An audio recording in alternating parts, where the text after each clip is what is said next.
로마서 1장 우리 1절부터 4절까지 같이 읽습니다. 예수 그리스도의 종 바울은 사도로 부르심을 받아 하나님의 복음을 위하여 택정함을 입었으니 이 복음은 하나님이 선지자들로 말미암아 그의 아들에 관하여 성경에 미리 약속하신 것이라. 이 아들로 말하면 육신으로는 다윗의 혈통에서 나셨고 성결의 영으로는 죽은 가운데서 부활하여 능력으로 하나님의 아들로 인정되셨으니 곧 우리 주 예수 그리스도시니라. 아멘. 로마서는 바울 사도께서 이제 고린도에 계셨을 때 한 고린도 교회에 한 3개월 정도 계셨어요. 그 성경학자들의 그 연구로는 그렇습니다. 제가 뭐 알겠습니까? 그러면 그런가 보다. 이것이 뭐 진리하고 별 이렇게 큰 영향이 없기 때문에 한 3개월 정도 계셨을 때에 이제 로마 지역에 교회가 세워졌다라는 그런 소식을 듣게 됩니다.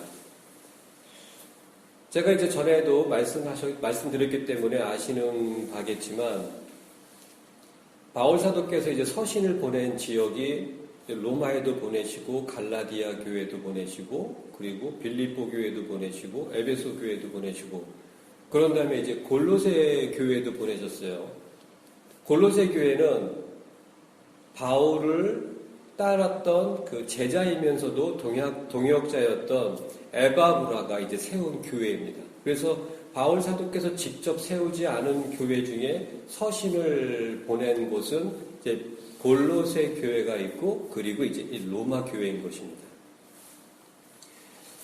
이제 이 바울 사도께서 이제 거의 나이가 이제 60 되시고 거의 죽음을 그렇게 오래 앞두고 있지 않은 그런 상황이기 때문에 이 나이 많은 그리고 이제 이 사도가 되면은 저는 그렇게 믿습니다. 이제 내가 곧 죽을 때가 가까웠구나. 우리 주님께서 나를 이제 데려가실 때가 얼마 안 남았구나. 그런 고백들을 다 합니다. 디모데 후서를 읽어보면 나오고 그리고 이제 베드로 사도께서도 베드로서를 읽어보면은 이제 나에게 이제 가야 할 때까지 얼마 남지 않았다 이렇게 이 얘기를 합니다. 그런 마음을 갖고 있는 상황에서 이 로마 교회는 지금으로 치면은 미국의 뉴욕 같은 그런 도시죠. 세계의 중심지. 로마는 그 당시에 거의 어찌 보면 유럽을 다 정복을 했으니까 사람들의 생각에는 로마가 세계의 대부분을 정복했다. 그런 생각을 가질 수밖에 없는 그런 시대입니다. 자, 이제 제가 이 로마라는 나라를 잠깐 말씀을 드립니다. 이 사도 이렇게 초대교회 당시의 로마예요. 그 당시에 로마는 태양신을 섬기고 있었어요. 그리고 인간은 어디까지 악해질 수 있을 거라고 생각하십니까? 인간은 과연 어디까지 악해질 수 있을까? 제가 한번 그 전에 말씀을 드렸습니다. 인간이 상상할 수 있는 데까지 인간은 악해질 수 있어요. 자, 로마는 인간이 상상할 수 있는 모든 온갖 죄가 넘쳐났던 곳입니다. 그렇기 때문에 동성애가 로마에서는 뭐 아무것도 아니에요. 그냥 일반적인 성생활입니다. 그리고 소아성애자, 그런 어린아이들을 성적으로 학대하고 폭행하는 것, 그런 것도 권력 있는 자들에게는 그냥 일반적인 성생활이었습니다. 진리에 비추어 봤을 때에 로마라는 나라는 하나님께 용납되어질 수 있는 것이 거의 없는 그러한 도시였습니다. 로마가 그렇다라는 건 뭐냐면 로마 나라 자체가 그렇다라는 거예요. 그리고 로마 제국이 그렇다라는 건 그 당시에 아직 로마에게 정복되어지지 않은 그 대부분의 나라들도 다 그렇다라는 거예요. 세상이 다 그렇다라는 거예요. 오직 교회만이 진리가 있었습니다.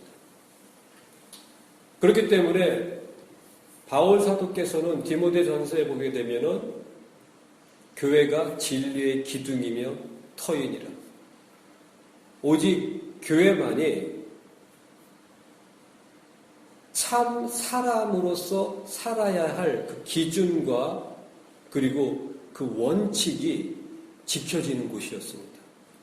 만약에 교회가 무너졌다면 무너질 수는 없는데, 만약에 이 교회가 그 로마 시대 때 그 수많은 황제들의 그 핍박으로 인해서 교회가 사라졌다면, 진리가 사라졌다면, 이 세상은 지금 이렇게 존재할 수가 없는 거예요. 이 마귀는 땅을 부패시키는 존재입니다. 창세기 6장에도 보게 되면 이 마귀가 땅을 부패시켰어요. 그래서 계시록 말씀에도 보게 되면 땅을 망하게 하는 자들이라는 게 나와요. 결국 지금 계시록에 나와 있는 7년 대환란을 향해서 가고 있는 그 마지막 지금 시대인데, 마귀의, 그리고 마귀를 추정하고 마귀가 세워놓은 이 지금 이 세상의 그 글로벌 리더십, 세계적인 그 지도자들은 다 마귀를 추종하는 자들이기 때문에 땅을 지금 엉망진창으로 만들어 놓습니다. 한 가지 말씀을 드리고자 하는 것은, 지금 우리나라의 AI가 조류 독감이 지금 순식간에 퍼져가지고 여태까지 있어왔던 그 조류를, 즉 닭과 오리를 도축한 그 숫자가 여태까지 제일 많았던 게 1600만 마리인가 그렇다고 합니다. 근데 지금 거의 2000만 마리에 육박했어요. 이미 그것을 뛰어넘었습니다. 왜 이런 일들이 벌어지고 있는가? 결국 이건 계시록에서도 제가 다루었지만 우리나라뿐만이 아니에요. 지금 이게 전 세계적인 현상입니다. 왜 그렇게 하냐면 이제 먹거리를 일반 서민들이, 일반 시민들이 취할 수 있는 먹거리들을 다 지금 조금씩 다 잘라내는 겁니다. 북한을 보게 되면 그 북한 그 시민들이 어떻게 지배를 받냐면 먹는 걸로 지배를 받는 거예요. 이 북한은 이 적그리스 세력들이 만들어 놓은 임상 실험 국가입니다. 어떻게 사람들을 지배하고 조절할 것인가? 근데 가장 효율적인 방법이 걔네들은 뭔지 이제 북한을 통해서 알아낸 거예요. 그게 뭐냐면 식량입니다. 인간들이 아무리 고고하고 깨끗하고 윤리적인 척해도 결국 먹을 것이 줄어들기 시작하면 결국 배고파지면 식량을 갖고 있는 사람에게 복종한다라는 것에 대한 결과가 이제 나온 거예요. 그래서 창세기 6장에서도 땅을 부패시켰다라는 건 뭐냐면 오직 소수가 차지한 그런 땅에서만 식량이 나올 수 있게끔 만드는 겁니다. 지금 이 시대도 그렇게 가고 있는 거예요. 물론 이제 교회 시대 때까지는 그렇게 심한 상황은 벌어지지 않을 것입니다. 그게 하나님이 교회로 인하여서 이 세상에게 주시는 자비입니다. 근데 교회가 이제 떠나고 없으면 그때부터 무지막지한 그 멸망의 시기가 시작되는 거예요. 그래서 데살로니가 전서 5장 말씀에 이제 교회가 떠나고 나면은 멸망이 홀연히 임하는데 어떻게 바울 사도가 표현하고 계시냐면 아이벤 여자에게 해산의 고통이 임함같이 홀연히 멸망이 임하리니 결단코 피하지 못하리라. 이렇게 나와 있습니다. 이 로마는 지금 세상이 지금 변해가고 있는 그 모습의 예표입니다. 로마예요. 그래서 바울 사도께서 로마에 있는 교회에 향해서 이 서신을 주실 때에 그 마음에 제가 제 개인적인 믿음으로는 분명히 마지막 때에 대한 마음을 담고서 이 로마 서신을 작성하셨다고 저는 믿습니다. 로마서에는 계시록이 있어요. 계시록이 있을 수밖에 없어요. 자, 앞으로 주의 날, 교회가 떠나는 그때에 이 로마서에는 그렇다면은 들림받기 위해서는 너희들은 이렇게 해야 된다라는 그 말씀의 성경 전체의 그 구원에 대한 그 집약적인 핵심적인 복음이 바로 이 로마서에 들어있는 거예요. 그래서 로마서는 모든 사람이 죄를 범하였으므로 하나님의 영광에 이르지 못하였나니 모든 사람이 죄를 범하였다. 갈라디아서 3장에는 성경이 모든 것을 죄 아래 가두었다. 그 의미는 뭐냐면 어느 누구도 스스로 하나님께 구원을 받을 자가 아무도 없다는 뜻입니다. 아무도 없는 거예요. 죄를 범하지 않은 사람이 이 세상에는 단 한 명도 없는 거예요. 그 죄가 단 하나의 죄만 있을지라도 그 사람은 마땅히 지옥에 가야만 합니다. 그것이 하나님의 거룩함이고 그것이 하나님의 의입니다. 의는 99.999999 깨끗한데 0.00001 더러움이 있어요. 사실 세상에서 그런 사람도 없죠. 하지만 그럼에도 그 사람은 하나님의 앞에서는 마땅히 지옥에 갈 수밖에 없습니다. 그것이 하나님의 심판이에요. 그 의미는 어느 누구도 자기 스스로 구원받을 수 있는 사람은 존재하지 않는 거예요. 그렇다면 바울 사도께서는 그것을 너무나도 뼈저리게 너무나도 잘 아시기 때문에 이제 이 로마라는 것은 앞으로 마지막 때에 이루어질 그 적그리스도의 세상의 그 모형이기 때문에 그러한 상황에서 너희들은 믿음으로 예수 그리스도를 믿음으로 복음의 삶으로 너희의 구원에 이르러야 한다고 말씀하고 계시는 거예요. 그래서 이 로마서는 1장부터 16장까지 결국 그 한 가지 주제만을 다루고 있는 것입니다. 무엇이냐면 믿음의 삶입니다. 믿음이란 무엇인가? 바로 믿음의 대상은 예수 그리스도고 예수 그리스도를 믿는다는 것은 무엇인가? 바로 예수 그리스도의 말씀으로 사는 것, 이것이 믿음이라고 말씀하고 계시는 거예요. 그런데 현대교회는 이 로마서, 바울 사도께서 이 로마서를 통해서 주신 그 믿음을 완전히 인본주의 믿음으로 왜곡시켜버렸어요. 믿음, 그래, 성경 말씀에 영접하는 게 믿음이라고 그랬어. 예수 그리스도를 주인으로 영접하십시오. 영접하시겠습니까? 예, 영접합니다. 형제여, 당신 이제 구원받았습니다. 이거 거짓말이죠. 이건 인류 역사를 통틀어서 가장 엄청난 최악의 거짓말이며 사기극입니다. 왜냐하면 사기를 당하면 재산을 잃어버리는 거지만 복음으로 인하여 이 거짓 교리와 거짓 복음으로 사기를 당하는 건 돈을, 재산을 잃어버리는 것도 아니고 건강을 잃어버리는 것도 아니고 영원한 생명을 잃어버리는 거예요. 그것에 대한 결과는 재산을 잃는 정도가 아니에요.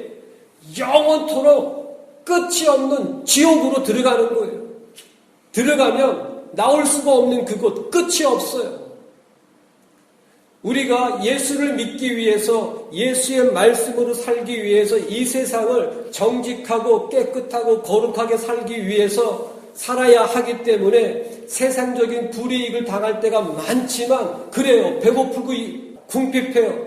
우리 맑은 교회 그리고 우리 부부가 궁핍하게 살아요. 하지만 감사가 있고 기쁨이 있고 소망으로 넘치고 있어요.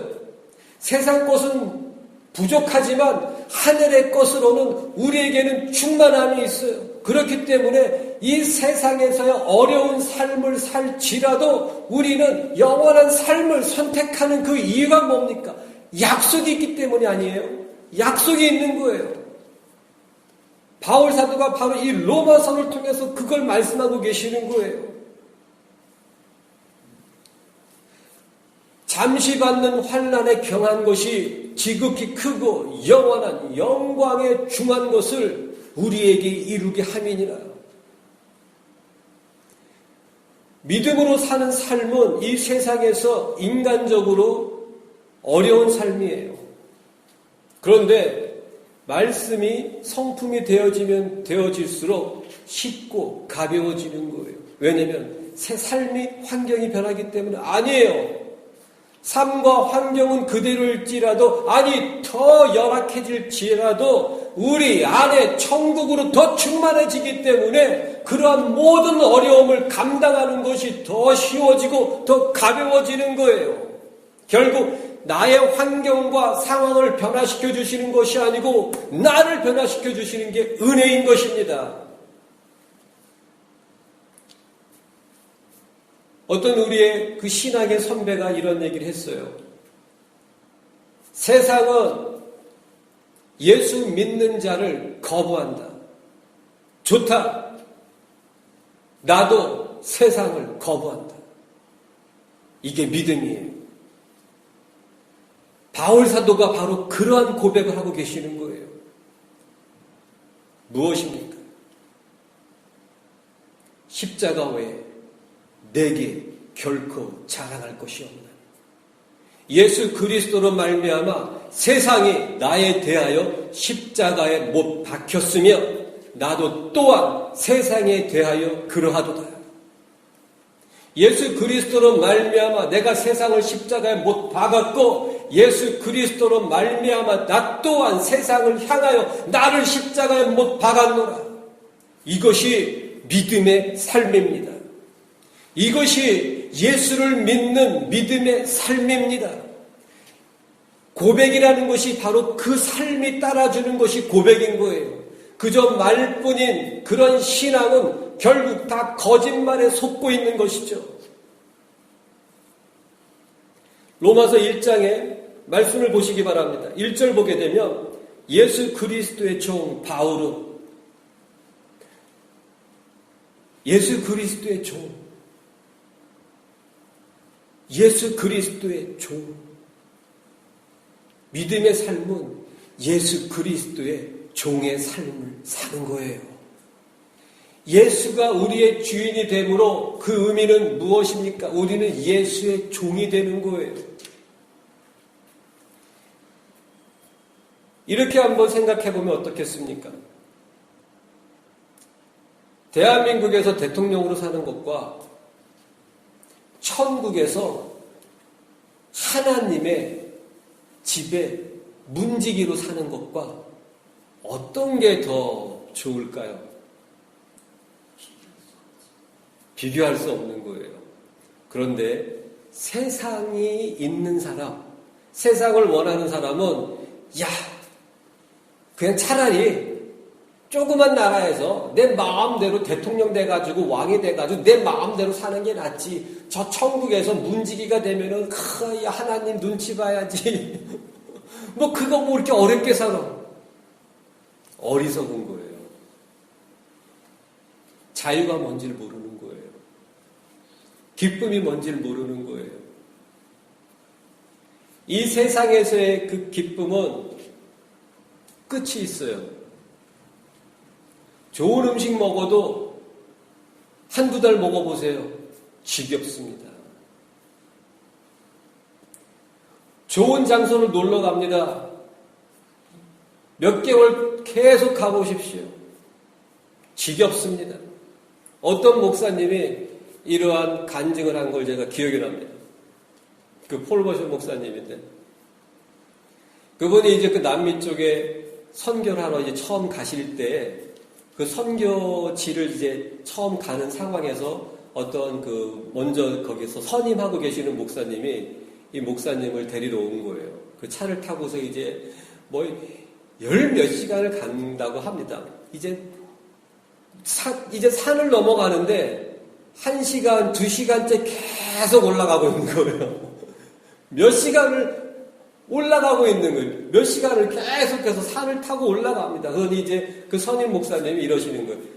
이제 정상에 도착했다고, 이제 내려간다고, 밖에 한번 구경하라고 그러는 거예요. 그러더니 폴 워션 목사님이 나와가지고서 밖에 경치를 보는데 우와 너무 놀라우는 거예요. 그러면서 제가 기억이 좀 희미하지만 하나님을 막 찬양하고 아니 하나님을 찬양할 수밖에 없죠. 그 높은 그 절정 그 정상에서 자연을 바라보면서 그 아름다움과 그 위엄과 위대함을 바라보면서 어찌 하나님을 찬양하지 아니할 수 있단 말입니까? 와, 막 이러고 있는데 그 목사님은 차 안에서 자고 있더래. 그러니 폴 워션 목사님 나와보십시오. 이 경치를 보십시오. 하나님이 그대로 느껴지지 않습니까? 딱 그러니까 그분이 하는 얘기가 저는 수도 없이 봤어요. 나중에 폴 워션 목사님이 몇 년이 지나가지고 또 다른 분을 갖다가 선교지를 모시고 가는데 그 지역을 똑같이 넘어갑니다. 그 정상에 딱 도착했어요. 그러니까 그분이 딱 나가가지고 경치를 보면서 몇 년 전에 자기의 그 모습 그대로 와 이러고 있는 거예요. 그런데 본인은 차 안에서 자고 있는 거예요. 피곤하니까. 그 목사님, 폴 워션 목사님, 어떻게 그 차 안에 있을 수 있습니까? 나와보세요. 네, 저는 수도 없이 봤습니다. 그것이 이 세상의 삶이에요. 하지만 천국에서의 삶은 그렇지 않습니다. 왜 하나님께서는 예수의 그 죽으심과 부활하심으로 우리를 구원하심으로 왜 영생을 주셨을까? 왜 우리는 영원히 사는 것이 필요한 것일까? 왜이겠습니까? 한 가지 그 전에 이 질문을 한번 드려볼까요? 물리학적으로 보게 되면 무한함이 있고 영원함이 있어요. 자, 어떤 게 더 크겠습니까? 무한함이 크겠습니까? 아니면 영원함이 크겠습니까? 맞아요. 물리학적으로 보게 되면 그거는 같다고 표현이 될 수 있겠죠. 하지만 진리로 보게 되면 무한함이 더 큽니다. 설명을 해드릴까요? 왜 우리에게 영원한 시간을 주셨냐면 하나님의 무한하심을 체험하고 알도록 하기 위해서는 영원함이 필요한 거예요. 결국 영원함이라는 것은 그 무한함을 쫓아가고 있는 거예요. 그 의미는 뭡니까? 무한함이 영원함보다 더 큰 것입니다. 우리가 시간도 알 수 없는 무한한 세월이 흘렀어요. 그러면서 계속 주님을 찬양합니다. 우리 여호와 하나님을 찬양합니다. 너무나 오랜 시간을 찬양했기 때문에 지겨울까요? 지겨울 줄 알았는데 다음 날이 딱 되었는데 그 무한함이 더 큰 무한함을 체험하게 되고 발견하면서 와 우리 하나님 우리 예수 그리스도 너무 놀라운 거예요. 그 다음 날 됐는데 또 더 무한한 그 무한함을 발견하면서 와 우리 하나님 우리 예수 그리스도 그러면서 영원토록 예수 그리스도를 우리 여호와 하나님을 감탄하며 감격하며 기뻐하며 놀라며 그런 영원함을 가게 되는 거예요. 오직 하나님만이 우리에게 주실 수 있는 그 기쁨인 것입니다. 하나님이 우리에게 예비하신 기쁨과 하나님께서 우리를 위하여 예비하신 소망과 그 사랑과 벅찬 감격과 위대함과 그런 모든 것들은 무한합니다. 그래서 영원한 시간이 필요한 거예요. 지겨울 틈도 없어요. 지루할 틈도 없어요. 질릴 틈도 없어요. 날마다 새롭고 날마다 더 무한하고 날마다 더 놀라움을 발견하게 되는 것입니다. 그것이 교회를 향하여 갖고 계신 하나님의 계획입니다. 썩지 않고 더럽지 않고 쇠하지 않은 것을 우리로 있게 하시니 우리를 위하여 하늘에 간직한 것이라. 썩지 않습니다. 더럽지 않습니다. 쇠하지 않는 그 기업을 우리를 위하여 하늘에 지금 간직하고 계시는 거예요. 쇠하지 않는다는 게 뭡니까? 무한하다라는 거예요. 썩지 않는다는 것이 무엇입니까? 무한하다는 거예요.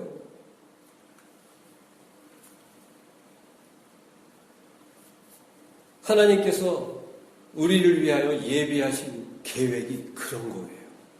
그러니 이 세상에서 70이요 강건하면 80이라고 했는데 70년, 80년을 잘 먹고 잘 살고 자기 마음대로 마음껏 하면서 살고 결국에는 지옥 가게 되는 그것이 얼마나 어리석고 불쌍한 것입니까?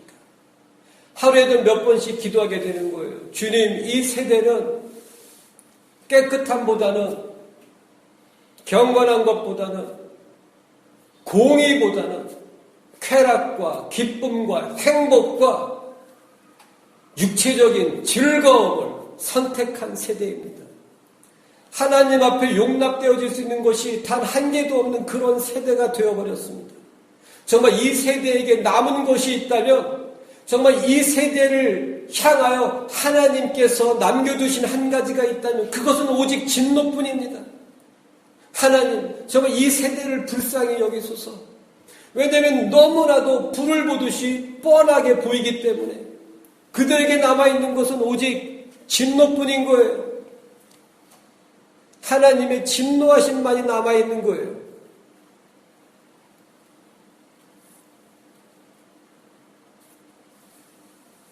주님, 정말 그들을 불쌍히 여기소서 하면서 기도할 수밖에 없는 거예요.